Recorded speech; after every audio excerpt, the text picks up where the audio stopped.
الحمد لله رب العالمين والعاقبة للمتقين والصلاة والسلام على سيد الأنبياء والمرسلين وعلى آله وأصحابه أجمعين. أما بعد، فقد قال الله تبارك وتعالى في القرآن المجيد: أعوذ بالله من الشيطان الرجيم، بسم الله الرحمن الرحيم. ولا تقولوا لمن يقتل في سبيل الله أموات بل أحياء ولكن لا تشعرون. وقال عليه الصلاة والسلام: والحسن والحسين سيدا شباب أهل الجنة، أو كما قال عليه الصلاة والسلام. حضرات سامعین، آپ حضرات کے سامنے میں نے قرآن مقدس کی 2 آیتوں کا پڑھنے کا شرف حاصل کیا ہے اور ایک حدیث مبارکہ پڑھی ہے آپ کے سامنے، جس میں اللہ تبارک و تعالی فرماتے ہیں پہلی آیت کے اندر: وَلَا تَحْسَبَنَّ الَّذِينَ قُتِلُوا فِي سَبِيلِ اللَّهِ أَمْوَاتًا، کہ اے لوگو ہرگز گمان نہ کرو ان لوگوں کو جو اللہ کے راستے میں قتل کیے گئے یعنی مارے گئے، امواتا مرے ہوئے،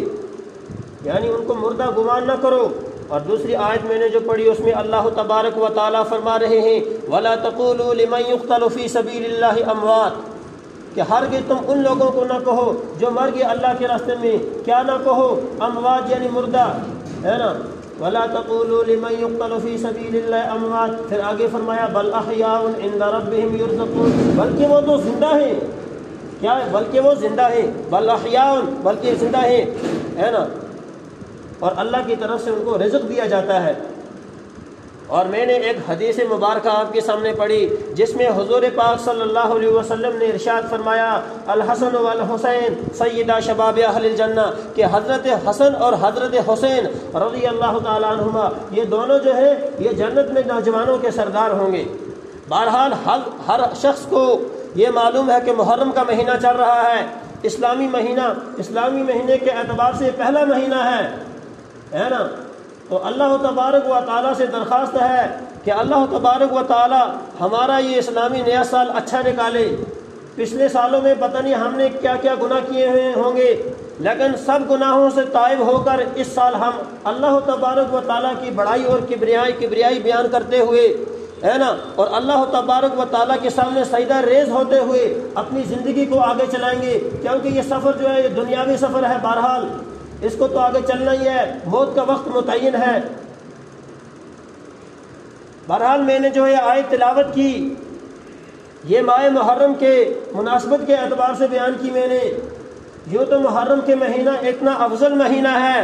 کہ جس میں حضرت آدم علی نبینا و ابونا علیہ الصلاۃ والسلام کی دعا قبول ہوئی. اور پھر آدم علیہ الصلاۃ والسلام نے کیا فرمایا؟ ربنا ظلمنا انفسنا وان لم تغفر لنا وترحمنا لنکونن من الخاسرین. اسی مہینے میں حضرت ابراہیم علیہ الصلاۃ والسلام کو تاج پہنایا گیا نبوت کا. اور اسی مہینے میں حضرت نوح علیہ الصلاۃ والسلام کی کشتی مبارکہ جو تھی وہ جودی پہاڑ پر ٹھہری. اور اسی مہینے میں وہ حضرت یعقوب علیہ الصلاۃ والسلام کی آنکھوں میں بینائی آئی. کون سی بینائی؟ وہ یوسف کی جدائی کی بینائی جو ختم ہو گئی تھی. وہ یہی مہینہ تھا جس میں کیا ہوگی؟ حضرت یعقوب علیہ الصلاۃ والسلام کی بینائی واپس آئی. بہرحال وہ بھی ایک لمبی چوڑی داستان ہے، ایک لمبا واقعہ ہے. میں ادھر نہیں جاؤں گا کیونکہ میرا وہ موضوع نہیں ہے، میں اپنے موضوع پر آ رہا ہوں. بس یہ تو مناسبت کے اعتبار سے میں نے یہ بتا دیا کہ بھائی اسی مہینے میں حضرت یعقوب علیہ الصلاۃ والسلام کی بینائی واپس آئی. اور پھر حضرت ایک روایت میں تو یہ بھی آتا ہے کہ حضرت یعقوب علیہ الصلاۃ والسلام کو جب بلایا نا حضرت یوسف علیہ الصلاۃ والسلام نے، جب وہ تخت پر بیٹھ گئے تھے مصر میں، تو جب بلایا اور بھائیوں سے کہا کہ میرے بھائی بنیامین کو بھی اور میرے والد کو بھی ساتھ لانا، اور اپنا کرتا دیا. پھر جب واپس لوٹے تو واپس لوٹنے کے بعد جب اپنے والد محترم سے ملاقات ہوئی تو یہی محرم کا مہینہ تھا. ایک روایت کے اندر یہ بھی آتا ہے. بہرحال بہت سی فضیلت کا مہینہ ہے، افضلیت کا مہینہ ہے. یہ میں تمام چیزوں کو مد نظر رکھتے ہوئے یہ مختصر سا بیان کر دیا، لیکن میرا جو اصلی موضوع ہے وہ الحسن والحسین سیدہ شباب اہل الجنہ، وہ یہ ہے کہ حضرت حسین رضی اللہ تعالی عنہ کی شہادت کا وہ جو دردناک قصہ تھا، جو دردناک واقعہ تھا، وہ آپ کے سامنے کھولنا چاہتا ہوں، اس کی تشریح آپ کے سامنے کرنا چاہتا ہوں، اس کو بیان کرنا چاہتا ہوں آپ کے سامنے کہ کس طریقے سے جس طرح کبار صحابہ رضوان اللہ تعالی علیہم اجمعین کی قربانیاں ہیں، جس طریقے سے ان کی موت ایک المناک ایک حادثے کی موت ہوئی ہے نا، اسی طرح حضرت حسین رضی اللہ تعالیٰ عنہ کی جو موت تھی یہ بھی ایک حادثے سے کم نہیں ہے، یہ بھی اسی طریقے سے تھی، المناک موت تھی ان کی بھی، کس طریقے سے حضرت حسین رضی اللہ تعالیٰ عنہ کو شہید کیا گیا۔ اب بات یہ کھڑی ہو جاتی ہے یہاں پر، جب حضرت حسین رضی اللہ تعالیٰ عنہ کا تذکرہ آتا ہے نا، پھر اس دو چیزیں نظر آئیں گی۔ ایک چیز کے نظر آندی ہے، اس پہ دو کردار ادا کیتے گئے دن، ایک کردار یہ ادا کیتے کوفیاں دی کے غداری کہ کوفیاں سے کس نے غداری کی تھی، اور ایک ابن زیاد کا وہ خطرناک طریقے کا حملہ بیان کرنا، یہ دو چیزیں جو ہے حضرت حسین رضی اللہ تعالیٰ عنہ کے واقعے کے اندر جو کیا ہے پیش کی جاتی ہیں، اور یہی اصلی مدعا بھی ہے۔ بہرحال کوفیوں کا کیا مطلب تھا کہ کوفی یہ تھے، کیونکہ جو دو مدعے میں نے بیان کیا آپ کے سامنے، حضرت حسین رضی اللہ تعالیٰ عنہ کی شہادت کے اندر جو آتے ہیں، ایک تو کوفیوں کی غداری، ایک ابن زیاد کا کیا وہ تکبرانہ چال چلن ہے نا، کہ جب اس کو کس نے یزید نے دارالسلطنت سے وہ کوفہ کے دارالسلطنت سے والی کوفہ کو ہٹا کر ابن زیاد کو کھڑا کر دیا، کہا کہ چل مسلم بن عقیل جا رہا ہے مدینے کے اندر اور وہاں اس کی بڑی آؤ بھگت ہو رہی ہے، وہاں اس کی آؤ بھگت نہیں ہونی چاہیے، سانسیں چلو ان کے خلاف ہیں، ان کی سلاخ اس کی کوئی عزت نہیں رہنی چاہیے۔ بہرحال یہ بھی آگے بیان کروں گا میں۔ تو سب سے پہلا کردار جو بیان کیا وہ کوفیوں کا بیان کیا، وہ کوفیوں کا کیا کردار رہا؟ کوفیوں کا کردار یہ رہا کہ جب انہوں نے حضرت علی رضی اللہ تعالیٰ عنہ کو شہید کر دیا، اب شہادت کے بعد کیا ہوا، انہوں نے حضرت حسین رضی اللہ تعالیٰ عنہ کو بلایا، کہا اب وہ کیا ہوئے، اب تو وہ مطلب ایک قسم کیا ہو گئے، وہ دل میں ان کو تو پتا تھا کہ ہم ہی ان کو شہید کرنے والے ہیں، لیکن انہوں نے دلاسا دیا، انہوں نے کیا کیا، انہوں نے حضرت حسین رضی اللہ تعالیٰ عنہ خط لکھنے شروع کر دیے مدینہ سے، کہا جی تم بھی آ جاؤ، یہاں تک کہ شیخ عبدالعزیز محدث دہلوی قدس سرہ فرماتے ہیں کہ 12,000 خط لکھے گئے حضرت حسین رضی اللہ تعالیٰ عنہ کی طرف بھیجے گئے۔ بہرحال وہ خط پہنچے مدینہ کے اندر، اور مدینہ میں جب حضرت حسین رضی اللہ تعالیٰ عنہ کو ان خطوں کا معلوم ہوا، چونکہ وہ پہلے سے یزید کی کیا تخت نشینی نہیں چاہتے تھے، انہوں نے حضرت علی رضی اللہ تعالیٰ عنہ کے پاس، چونکہ ان کا حق تھا، لیکن انہوں نے امیر معاویہ رضی اللہ تعالیٰ عنہ کو دے دیا تھا۔ امیر معاویہ رضی اللہ تعالیٰ عنہ کے جانے کے بعد جب یزید آیا تو وہ یزید کو قبول نہیں کرتے تھے، ان کو پڑھا یہ صفا قسم کا آدمی ہے، یہ جلاد قسم کا آدمی ہے، اس کے ہاتھ میں تو سلطنت کہاں قائم رہے گی، سلطنت تو بکھر کر رہ جائے گی۔ بہرحال یہ تمام چیزیں تھی۔ تو جب 12,000 خطوط، شاہ عبدالعزیز محدث دہلوی قدس سرہ فرماتے ہیں کہ 12,000 خطوط جو بھیجے گئے حضرت حسین رضی اللہ تعالی عنہ کی طرف اور ان کے پاس پہنچے، تو وہ خوش ہوئے اپنی جگہ کہ کوفہ کے اندر جو ہے، مدینہ کے اندر جو میرے والد محترم کی شفقت تھی، وہ میرے والد محترم سے پیار و محبت کرتے تھے، ہے نا، شفقت تھی ان کے اندر، اس لیے ہو سکتا ہے کہ وہ میرے والد محترم کے ماننے والے تھے۔ حالانکہ حضرت حسین رضی اللہ تعالیٰ عنہ کو انہوں کو پتہ ہی نہ تھا کہ میرے والد محترم کو یہ نہیں سن بدبختہ سن کے کیتا تھا، قتل کر سٹے تھے، لیکن انہوں نے پھر بھی کیتا، انہوں نے اپنی گردن بچانے کے لیے، انہوں نے اپنے سر بچانے کے لیے کیا کیا، حضرت حسین رضی اللہ تعالیٰ خطوط لکھے، اور خطوں میں یہ لکھا کہ حضرت آپ تشریف لائیں اور مدینہ میں تشریف لائیں، ہم سب تمہارے ہاتھ پر بیعت کریں گے۔ اور جب حضرت حسین رضی اللہ تعالیٰ عنہ نے ان خطوط کو پڑھا، اور پڑھنے کے بعد اور اہل بیت یہ سب کیا ہو گئے، تیار ہو گئے، انہوں نے حضرت حسین رضی اللہ تعالیٰ نے یہ سمجھا کہ کوفہ کے لوگ جو مدینہ کے ہیں، چونکہ میرے والد محترم کا جو دارالسلطنت، جو میرے والد محترم کا جو کیا تھا، جو دفتر تھا، وہ بھی کوفہ کے اندر تھا، ہے نا، تو بہرحال وہ چاہنے والے تھے ان کے، اس لیے میں بھی جاؤں گا، میرے ہاتھ پر بیعت ہو جائے گی۔ بہرحال جب یہ قصہ تمام چلتا رہا، سفر آگے چلتا رہا، خطوط آتے گئے اور حضرت حسین رضی اللہ تعالیٰ عنہ پڑھتے گئے۔ ان خطوطوں کو پڑھ کر جب ختم کیا تو یہ تیار ہو گئے، اہل بیت بھی تیار ہوئے اور حضرت حسین رضی اللہ تعالیٰ عنہ کے ساتھ جانے لگے۔ کہاں جانے لگے؟ کوفہ کی طرف جانے لگے، مگر راستے میں حضرت عبداللہ ابن عباس رضی اللہ تعالیٰ عنہ مل گئے۔ یعنی حضرت عباس رضی اللہ تعالیٰ عنہ نے کیا کہا کہ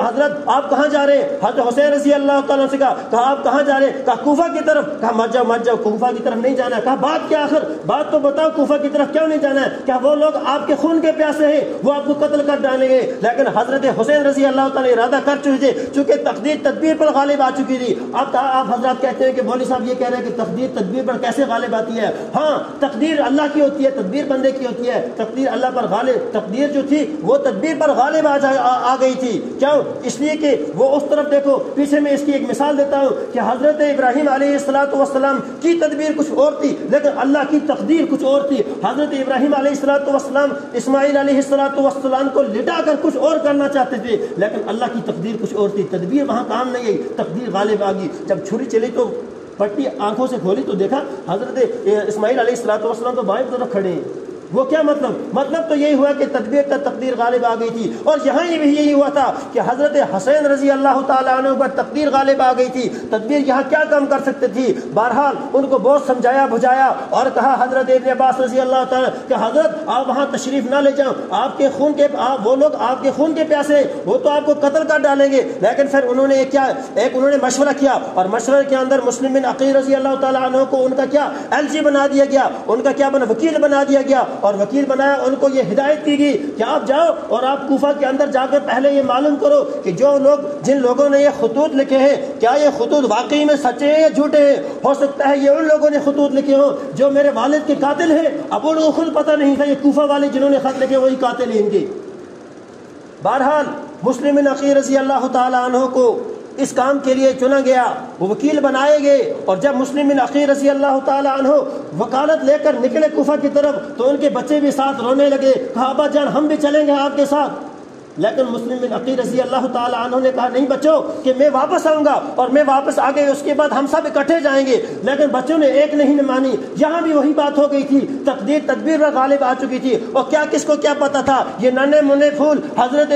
مسلم بن عقیل رضی اللہ تعالیٰ عنہ کے ننھے منھے پھول یہ کوفہ کی طرف روانہ ہو رہے ہیں یا جنت کے پھولوں کی طرف روانہ ہو رہے ہیں، جنت کے باغوں کی طرف روانہ ہو گئے کہ یہ جام شہادت پینے جا رہے ہیں، یہ تو کسی کو معلوم نہیں تھا۔ بہرحال انہوں نے اپنے بچوں کو بھی ساتھ لیا، کچھ چند لوگ اور بھی مسلم بن عقیل رضی اللہ تعالیٰ عنہ کے ساتھ تھے، وہ چلے گئے، اور جب کوفہ کے اندر پہنچے نا اور زبردست قسم کا استقبال ہو گیا، والہانہ استقبال ہوا، ہر طرف سے نعرہ حجازی، نعرہ تکبیر، اللہ اکبر کی آوازیں آنے لگی، کہا جی ہمارے سردار آگے، اور ہزاروں کوفیوں نے کیا کیا، حضرت مسلم بن عقیل رضی اللہ تعالیٰ عنہ کے ہاتھ کے اوپر بیعت کر ڈالی۔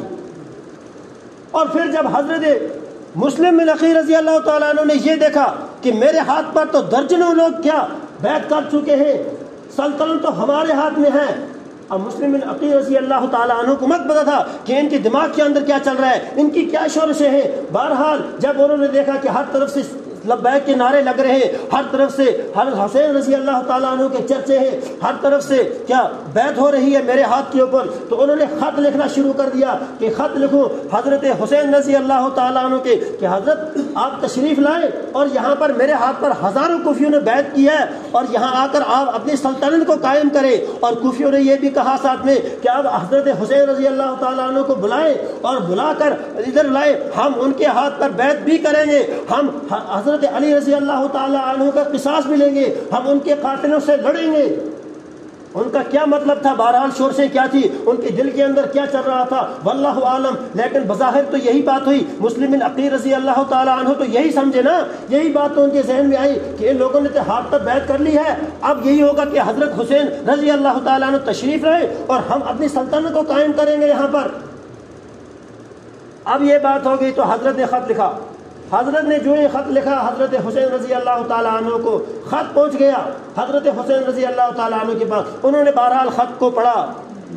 پڑھنے کے بعد حضرت حسین رضی اللہ تعالیٰ بہت خوش ہوئے، کہا اب جانے کا وقت ہو گیا، اور اپنے اہل بیت سے کہا خط آ چکا ہے، وکیل کا LC کا خط آ چکا ہے، اب میں جانے والا ہوں، لہذا تم بھی تیاریاں کرو، ہم نکلیں گے، اب ہم اپنی سلطنت قائم کریں گے، ہم کیا یزید کو جانے، یہ تو صفا قسم کا آدم ہے، یہ تو ظالم آدمی ہے، ہم اس پر بیعت نہیں کریں گے، اس کے ہاتھ پر نہیں بکیں گے، ہم نہیں، ایسا نہیں ہو سکتا، ہم وہی طریقہ اختیار کریں گے جو پیچھے جنہوں نے خلفائے ثلاثہ ابو بکر عمر عثمان نے کیا وہی کریں گے، ہم جو میرے والد محترم علی نے کیا ہم اسی کے دین پر چلیں گے، ہم یزید کے ہاتھ پر بیعت نہیں کریں، خدا را اگر ہم نے آج یزید کے ہاتھ پر بیعت کر لی تو دین کو بہت بڑا نقصان ہو سکتا ہے، اس لیے اپنے اہل بیت سے کہا کہ تم تیار ہو جاؤ، اور وہ بھی تیار ہوئے۔ اس کے بعد مسلم بن عقیل رضی اللہ تعالیٰ عنہ کے گھر والے جو تھے، ان کے خاندان والے جو تھے، وہ بھی تیار ہو گئے، کہا ہم چلیں گے کوفہ کی طرف چلیں گے۔ بہرحال انہوں نے سفر باندھ لیا،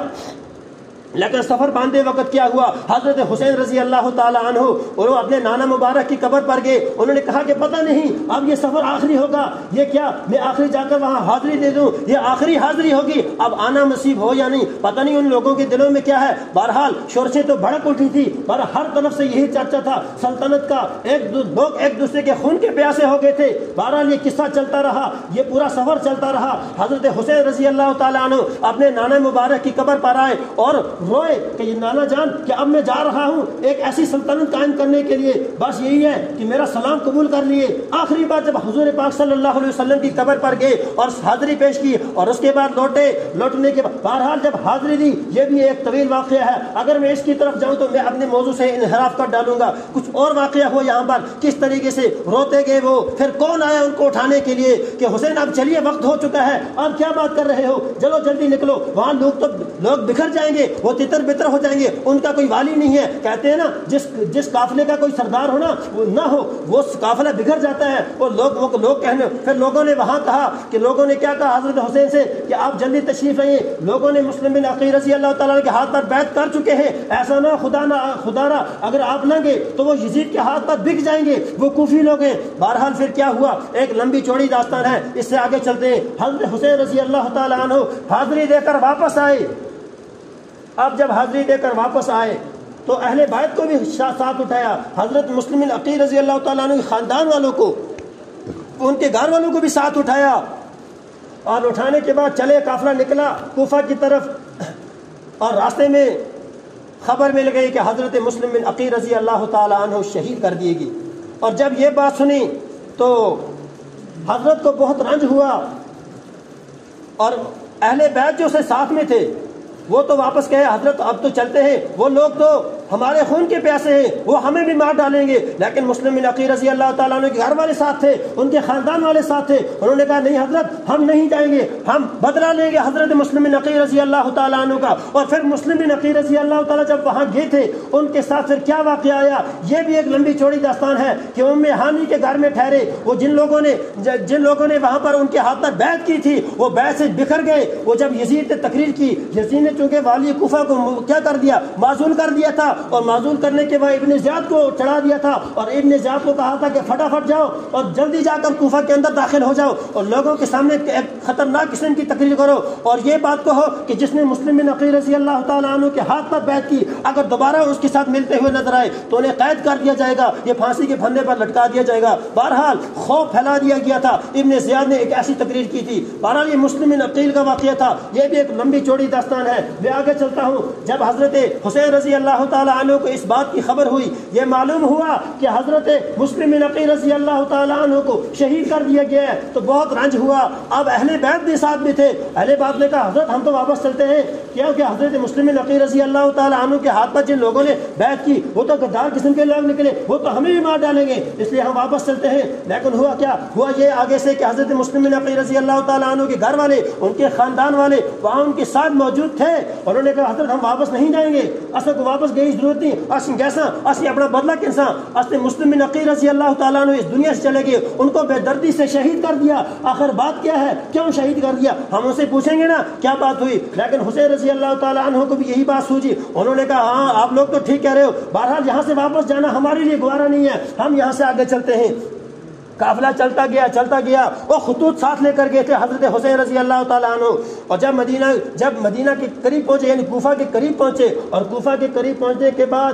ان لوگوں نے حضرت حسین رضی اللہ تعالیٰ عنہ کا کیا گھیر لیا چاروں طرف سے، اور گھیرنے کے بعد کہا کہ کس کام کے لیے آئے ہو، انہوں نے کہا حضرت حسین رضی اللہ پلٹ کر جواب دیا، چونکہ ساتھ میں مسلم بن عقیل رضی اللہ تعالیٰ عنہ گھر والے بھی تھے اور اہل خانہ بھی تھے ان کے، اور پھر کچھ اہل بیت بھی تھے، اور کچھ تو واپس آ گئے تھے مدینہ۔ بہرحال تو بہت سارا قافلہ بھی ان کے ساتھ بھی تھا، تو انہوں نے اس کام کے لیے کہا آپ مجھے یہ ایک بات بتاؤ کہ آپ نے ہمارے بھائی مسلم بن عقیل رضی اللہ تعالیٰ عنہ کس جرم کی بنا پر قتل کر ڈالا، تمہیں اتنا بھی معلوم نہیں ہے کہ وہ نواسہ رسول صلی اللہ علیہ وسلم کا وکیل تھا، تمہیں اتنا بھی معلوم نہیں ہے۔ لیکن بہرحال یہ وہ کوفہ کے لوگ تھے، ان کے دلوں پر تو مہر لگی تھی، ان کے دل تو اس زنگوں سے جم چکے تھے، وہ کیا کہتے آگے، ان کے دل میں تو صفاقے ہی صفاقے تھے، ان کے ذہن میں کچھ الگ ہی چل رہا تھا، وہ تو خون کے پیاسے ہو چکے تھے۔ بہرحال جب وہاں پہنچے تو چاروں طرف سے کوفہ والوں نے گھیر لیا،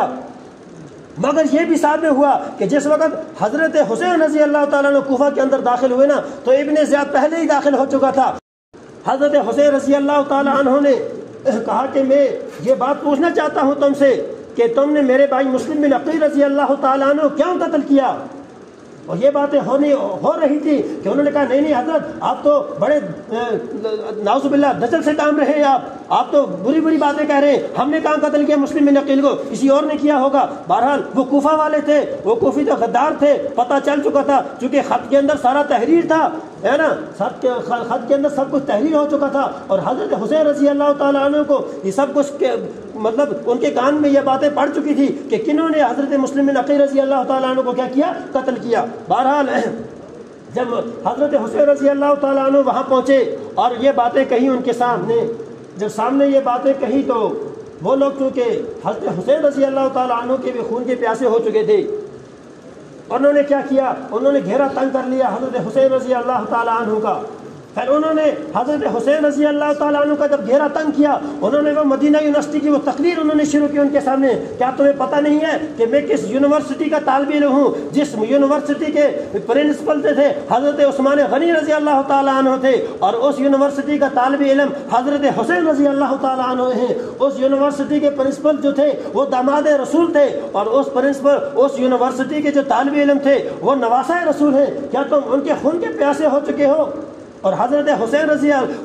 عثمان رضی اللہ تعالیٰ عنہ وہ ہیں جنہوں نے خون میں نہا کر مسجد نبوی میں نماز پڑھائی، اور طالب علم وہ ہیں حضرت حسین رضی اللہ تعالیٰ عنہ جنہوں نے خون میں نہا کر کربلا کے میدان میں سجدہ ریز ہوئے، نماز پڑھی۔ بہرحال تو حضرت حسین رضی اللہ تعالیٰ عنہ جب وہاں پہنچے تو ان لوگوں نے کہا کہ نہیں حضرت آپ کو کس نے بلایا یہاں پر کوفہ، چونکہ گھیرا تنگ ہو گیا تھا، تنگ ہوتا گیا۔ اب حضرت حسین رضی اللہ تعالیٰ عنہ کو پتہ چل گیا کہ اب یہ لوگ میرے خون کے پیاسے ہو چکے ہیں، یہاں سے آگے تو بات بننے کی نہیں ہے، یہاں سے آگے بات بڑھنے کے لیے۔ اور انہوں نے وہ گٹھڑی جو تھی، خطوں کی گٹھڑی، 12,000 خطوط جو لکھے ہوئے تھے وہ ان کے سامنے انڈیل دیے، کہا دیکھو یہ تمہارے خطوط ہیں، یہ تو تم نے لکھے، تم نے مجھے بلایا۔ پھر یہاں شاعر نے بھی پھر دردناک الم میں کہا، ارے کوفے والوں مسافر نہ سمجھو میں آیا نہیں ہوں بلایا گیا ہوں۔ یہ شاعر رو پڑا یہاں، کہا کہ یہ بات ہوگی۔ پھر یہاں جب کوفہ والوں نے انکار کیا وہاں پر، کہا حضرت کیسے خطوط، آپ نے یہ 12,000 خطوط کہاں سے لائے، یہ تو ہمارے لکھے ہوئے نہیں ہیں، پھر تم کیوں یہ بات کر رہے ہو؟ کہا کھول کے دیکھو، یہ تو تم لوگوں نے مجھے بلایا، میں خود تو نہیں آیا بلکہ تم ہی بلا کر مجھے لائے ہو۔ کوئی تلوار لے کے کھڑا ہے، کوئی نیزہ لے کے کھڑا ہے۔ بہرحال اس وقت کے جو ہتھیار تھے وہ سب اوزان لے کے کھڑے ہیں، کیونکہ یزید کا والی تھا، ہے نا، والی حکومت تھا اس وقت یزید، اور ابن زیاد جو ایک صفاق قسم کا آدمی تھا اس کی زیر نگرانی تھا، اور چاروں طرف سے کوفہ والوں نے گھیرا ہوا ہے۔ اور حضرت حسین رضی اللہ تعالیٰ عنہ کو صرف کتنا موقع دیا، 2 رکعت نماز، صرف ایک یہی شرط، کہا نہ تو ہم آپ کو جانے دیں گے اور آئے تو ہو لیکن جانے کا کوئی آپشن نہیں ہے یہاں پر، اور نہ تو ہم آپ کو یہ کریں گے کہ آپ کو اسلامی سلطنتیں جو ہے ان کے آپ کو اسلامی سلطنت کی چوٹیاں جو ہے جو پہاڑ ہیں وہاں پر لے جائیں کہ سلطنتیں کیسے قائم ہوتی ہیں، اور نہ ہی آپ کو ہم اپنے والی یعنی یزید کی سامنے اس کے تخت نشین پر لے جائیں گے کہ آپ یزید سے روگردانی، آپ یزید کے سامنے کھڑے ہو کر اس کے سامنے فیس ٹو فیس بات کرو، ہم اس بات کو بھی قبول نہیں کرتے۔ بہرحال 2 رکعت نماز پڑھنے کی اجازت مل ہی گئی۔ اب جب 2 رکعت نماز پڑھنے کی اجازت مل گئی اور چاروں طرف سے چونکہ کوفہ والے تھے، کوئی نیزہ، کوئی تلوار اور کوئی تیر لے کے کھڑا تھا، اور کھڑے کس حالت میں تھے، اس حالت میں تھے قریب تھا کہ حضرت حسین رضی اللہ تعالیٰ عنہ دوسری رکعت کے دوسرے سجدے سے سر اٹھاتے اور یہ کوئی تیر چلا دیتا، کوئی نیزہ چلا دیتا اور کوئی تلوار سے ان کی گردن اڑا دیتا۔ پھر شاعر یہاں ہنسا، شاعر کو پھر دل میں کیا، شاعر کے دل میں آنسو آ گئے۔ شاعر نے پھر کہا، نہ مسجد میں نہ مندر میں نہ کعبۃ اللہ کی دیواروں کے سائے میں نماز عشق ادا ہوتی ہے تلواروں کے سائے میں۔ یہاں یہ بات شاعر کی آنکھوں میں آنسو آئے نا، پھر شاعر بولا یہاں پر، کہا اب میں بولتا ہوں کیونکہ اس سے پہلے مجھے اجازت نہیں تھی، اب بولنا پڑا کہ نماز عشق ادا ہوتی ہے تلواروں کے سائے میں۔ اور جیسے ہی حضرت حسین رضی اللہ تعالیٰ عنہ دوسری رکعت کے دوسرے سجدے سے سر اٹھاتے ہیں تو ابن زیاد کے 2 صفاق قسم کے آدمی تیر چلاتے ہیں اور حضرت حسین رضی اللہ تعالیٰ عنہ کے جگر کے پار ہو جاتا ہے وہ تیر، انا للہ و انا الیہ راجعون، اور حضرت حسین رضی اللہ تعالیٰ عنہ اس دنیا سے چلے جاتے ہیں۔ یہ کوفہ والے تھے، انہوں نے غداری کی، انہوں نے حضرت حسین رضی اللہ تعالیٰ عنہ بلایا، اور کوفہ والوں کی بے وفائی تو قیامت تک یاد رہے گی، لیکن حضرت حسین کی وفاداری تو یاد ہے نا۔ اللہ تبارک و تعالی ہمیں سننے سے زیادہ عمل کی توفیق نصیب فرمائے۔ وآخر دعوانا ان الحمد للہ رب العالمین۔